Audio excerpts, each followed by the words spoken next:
Quadratic equations can be used to solve a variety of different types of questions. And then once we have the equation written, we can use a variety of techniques to solve. Anything from factoring, to square roots, to completing the square, to the quadratic formula. It just depends on the nature of the equation that we end up writing. So one common type of problem is where we have the area of a rectangle or some shape, and then we've got the dimensions here, 5x minus 1 and 3x. We want to figure out what does x need to be to make that happen. So of course, to find the area of a rectangle, we're going to multiply length times width to get that area. So in this case, the length is going to be this 5x minus 1, and then we can use 3x as the width, and then we're given the area is 54 meters squared. So now, to solve this problem, we can't, even though it's in a factored form for us, we can't just set these factors equal to 0 because the equation doesn't equal 0. So what we're going to have to do is we're going to have to distribute that 3x, move the 54 over so that the equation equals 0, and then see where we're at. So if we do that, I'm going to distribute, so 3x times 5x is 15x squared, and then the 3x times negative 1 gives me negative 3x, and then finally I have the 54 over here. So now I'll subtract 54 from both sides. So now I've got 15x squared minus 3x minus 54 equals 0. So now I have to decide how I'm going to solve this equation. So the first thing I'm going to notice is that everything is divisible by 3. So I can at least reduce the size of the numbers that I'm working with by dividing everything by 3. So if we do that, we get 5x squared minus x, and then minus 54 divided by 3 is 18 equals 0. So now we could try to factor this using our box technique. Since we have a number in front of the x squared, we could do that. If we were going to complete the square, we'd have to divide everything by 5 still, so I'm not too excited about that. I think I'm going to opt for the quadratic formula. So I'm going to move over here, and so if we recall the quadratic formula, if we write it up here, it's x equals negative b plus or minus the square root of b squared minus 4ac all over 2a.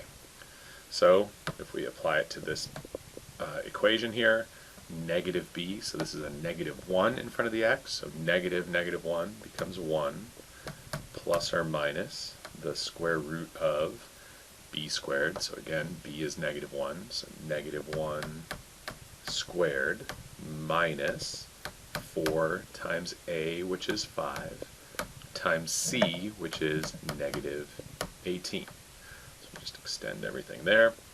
And then in the denominator we have 2 times a, well a is 5 in this case, so 2 times 5. So if we keep going here, we've got this 1 plus or minus.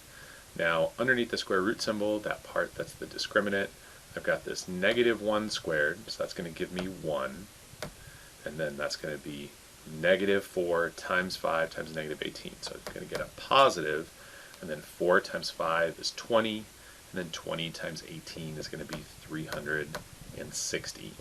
And then again, 2 times 5 on the bottom is going to turn into 10. Now underneath the square root symbol here, we've got 360 plus 1. So I'm just going to rewrite that as the square root of 361, just in the interest of space here. So now we've got 1 plus or minus the square root of 361, which if we use our calculator, we're going to find is equal to 19. So 1 plus or minus 19 over 10. And so now I finish things off by just performing the arithmetic that we see here. So we've got x equals 1 plus 19 is 20. 20 divided by 10 is going to give us 2. And then I've got 1 minus 19, which is going to be negative 18. Then negative 18 divided by 10 is going to reduce to negative 9 fifths. But for this problem, with the context of x having to help us figure out what is the length of these two sides of this rectangle, I can't have a negative value for x because then I'm going to end up with a negative length of a side of a rectangle, which I just can't have.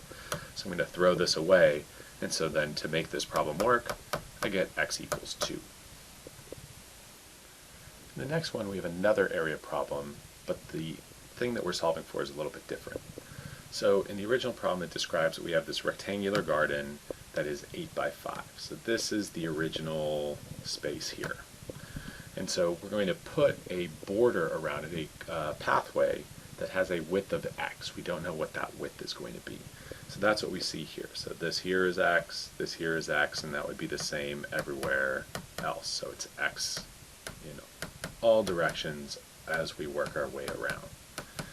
And so what we're told is the eventual total area of this entire garden plus pathway is going to be 88 square feet. And so we want to know how wide is that pathway going to be to make that work. So we need to come up with the dimensions, because again, remember, area equals length times width. So I know what the area is, I just need to figure out what am I going to use for the length and for the width so that I can solve for x.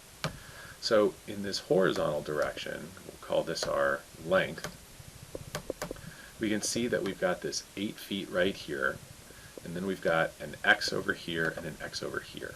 So if we add those all together to create the total width of the shape, which is this total distance here, it's going to be 8 plus 2x.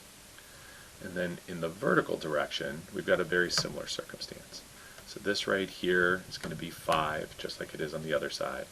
And then I have an x here, and I have an x here, so that total width is going to equal 5 plus 2x.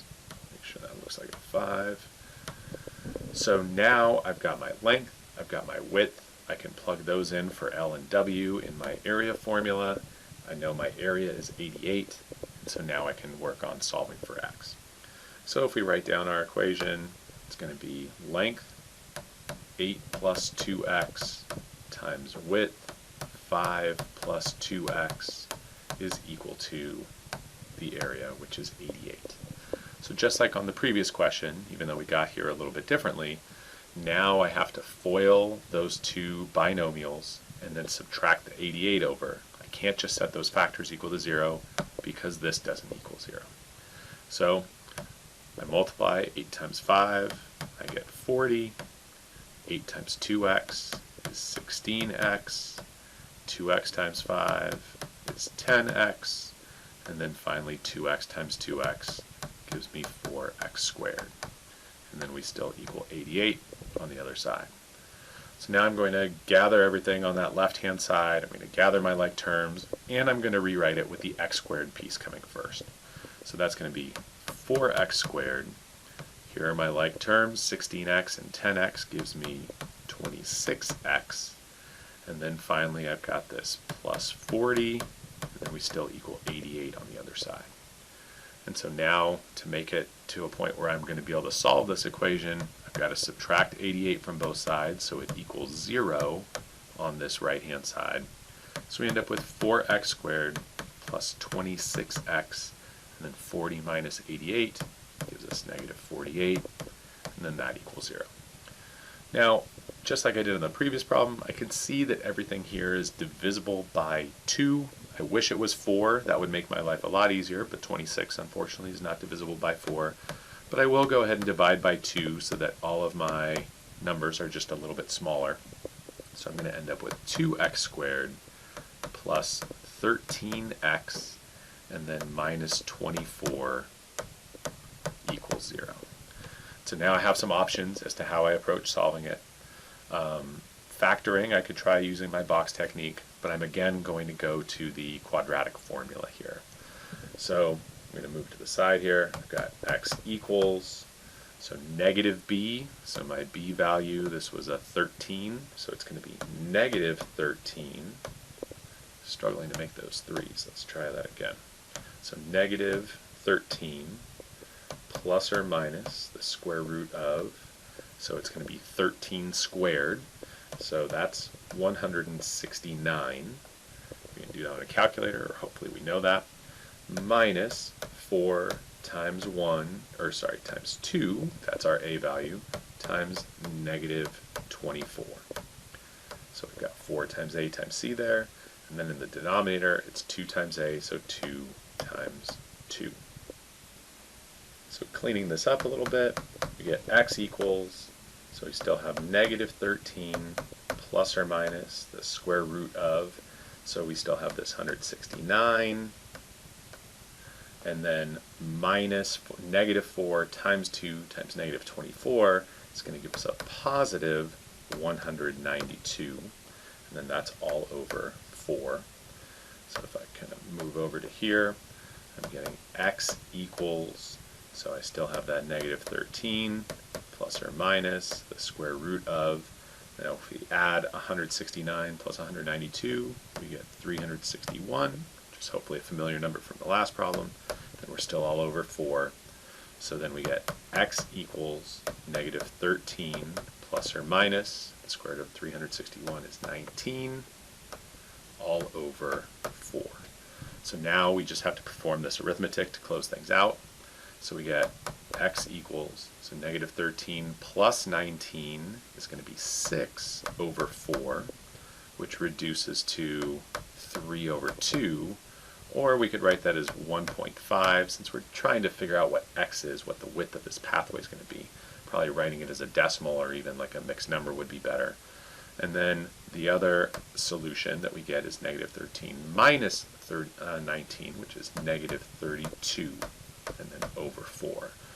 And even though we can see that divides to negative 8, I'm throwing that answer right away because I know I can't have a negative width for my pathway.